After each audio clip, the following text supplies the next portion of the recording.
bagus, kemungkinan itunya itu lepas sendiri dan keluar sendiri itu lebih kemungkinannya lebih besar ya, seperti itu.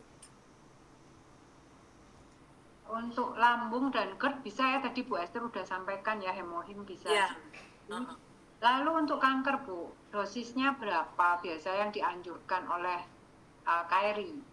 Kanker dengan stadium lanjut.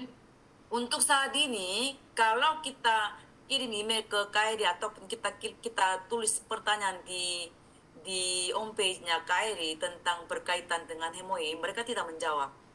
Jadi mereka menyuruh kita langsung menghubungi Dokter Jo Song-gi dan mereka kasih emailnya Dokter Jo Song-gi dan Dokter Jo Song-gi sendiri sudah berhenti dari KRI. Jadi walaupun KRI yang menemukan hemoin, tapi untuk saat ini mereka tidak meladeni pertanyaan berkait dengan hemoin, tetapi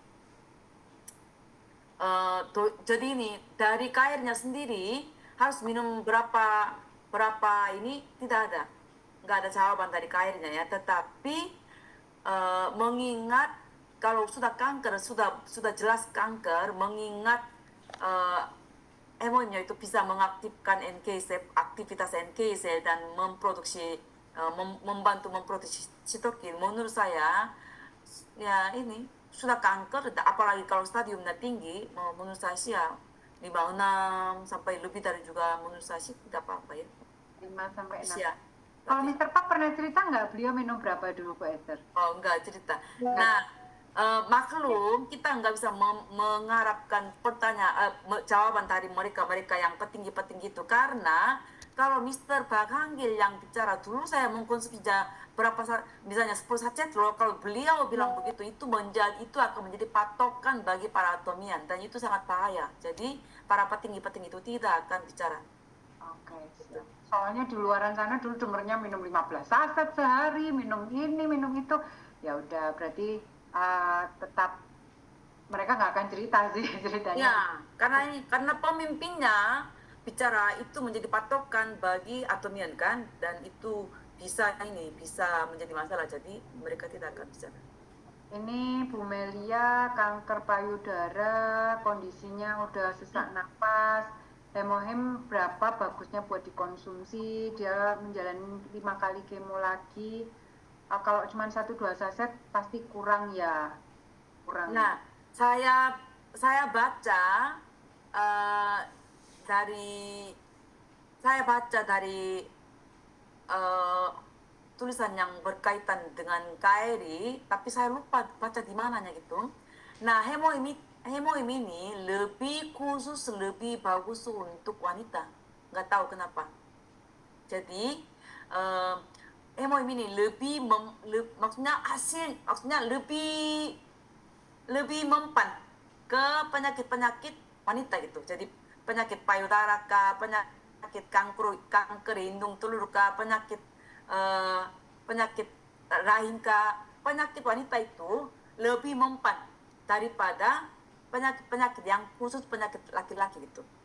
Jadi misalnya ini loh, dari penyakit-penyakit memang sih ada satu orang abang kandungnya teman baik saya yang di Korea, untuk saat ini ada di Korea, kanker paru-paru stadium 4 dan divonis dari rumah sakitnya, tinggal kira-kira 6 bulan kanker paru-paru, dan orangnya ini agak kurang mampu beli hemoinnya gitu. Jadi teman saya ini yang belikan hemoin, jadi ini 4 box yang satu set itu setiap bulan dia langsung kirimin ke rumah abangnya. Lalu kanker paru-parunya pada stadium 4 sembuh total, dan itu udah berapa tahun yang lalu, sekarang sehat-sehat. Jadi tergantung ini ya, tapi ini pun nggak bisa menjadi patokan bahwa berarti ini dong, berarti kanker paru-paru itu semuanya akan sembuh oleh hemoin. Enggak juga ya, karena kan setiap tubuh itu punya karakteristik sendiri-sendiri kan, tetapi ya minimal pasti akan membantu lah. Tetapi tidak jarang kita bisa menemukan testimoni bahwa kanker payudara ataupun kanker indung telur, kanker rahim walaupun stadium 3 sembuh total dari hemoim itu tidak jarang. Berarti memang sangat membantu ya. Saya juga punya satu orang member di Surabaya, kanker indung telur stadium 3. Waktu saya ketemu dia, benar-benar ini, dagingnya habis kayak baby, tinggal tulang doang. Saya bisa ini, gendong seperti ini. Saya bisa gendong seperti itu, karena benar-benar habis karena kemo ya. Tetapi minum 4 bulan hemoim, jadi normal seperti saya dan sembuh total dari kankernya yang tadinya stadium 3 itu. Jadi kanker payudara, kanker indung telur, kanker rahim itu walaupun kita nggak bisa pasti akan sembuh, kita nggak bisa bilang begitu ya. Seperti kembali kita bilang itu tergantung karakteristik tubuh masing-masing, tapi banyak testimoni juga sembuh dari hemoimnya gitu. Bu, ada apakah minum hemohim terus darah tinggi bisa ini dia minum hemohim lalu kok darah tingginya makin tinggi, ada membernya minum hemohim diabetesnya makin tinggi. Ya itu saya kurang tahu ya, karena ada juga yang tanyakan di hemoim itu komposisinya ada glukos sirup gitu ditulis ya. Jadi bukannya ini katanya ini membantu diabetes, malah ini mengandung gula, bagaimana bisa membantu? Ada yang bilang begitu. Tetapi glukos sirup yang ada di hemoim itu sangat-sangat sama sekali tidak signifikan untuk mempengaruhi diabetes ya. Jadi tidak akan memperparah ataupun menimbulkan diabetes, itu sama sekali tidak ya. Cuman kok tambah parah diabetesnya atau tambah parah darah tingginya, saya juga nggak bisa menjawab ya. Kalau menurut pengalaman saya sih biasanya di awal Bu, kalau minum hemohim 1 bulan itu pasti naik semua.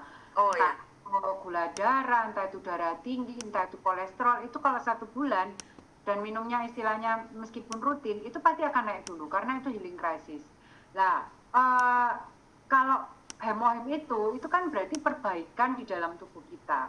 Nah, jadi istilahnya baru akan terlihat hasilnya itu biasanya secara rutin karena ini terapi, istilahnya terapi seperti itu biasanya 3 sampai 6 bulan.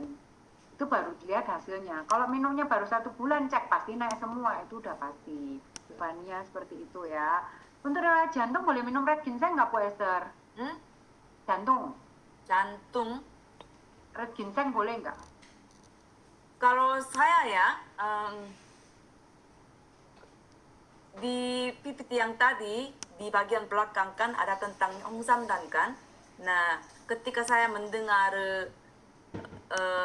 penjelasan dari Mr. Sejonguk waktu Korea, saya juga ini sampai saat saya mendengar penjelasan beliau, saya juga nggak minum red ginseng karena saya punya gejala menopause ini panas.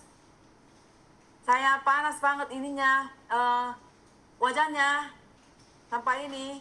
Kalau nggak nyalain AC nggak bisa ini pakai makeup gitu, keringat terus gitu ya. Jadi saya juga udah saya panas. Kalau saya minum hongsamdan tambah panas dong. Saya pikir begitu sehingga saya memang tidak minum hongsamdan. Tetapi ketika saya dengar penjelasan beliau bicara tentang itu, banyak orang pikir hongsamdan ini akan bertolak belakang dengan wanita menopause karena mereka mengalami panas gitu. Sebenarnya enggak, justru akan membantu. Oh begitu ya, baru saya belum lama ini saya beli omsam dan minum gitu ya. Tetapi ini sama jantung juga menurut saya. Dan salah satu salah paham tentang hongsamdan, ada orang pikir ini hongsamdan itu akan menaikkan suhu badan sehingga menghindari minum hongsamdan. Nah, tentang hal ini juga beliau bicara waktu itu. Sebenarnya hongsamdan tidak menaikkan suhu badan, tetapi karena ketika kita minum ginseng itu secara instan langsung bekerja gitu, langsung memperbaiki gitu, sehingga kita merasa kok jadi panas gitu. Tetapi kalau ukur suhu sebenarnya tidak naikin katanya. Nah, dari penjelasan beliau yang seperti ini, apakah Hong Santan itu boleh untuk penyakit jantung? Menurut saya sih bisa aja. Menurut saya sih bisa aja. Tetapi ya, Dicoba ya Bu ya, ya. Baik. iya, iya. Ya, ini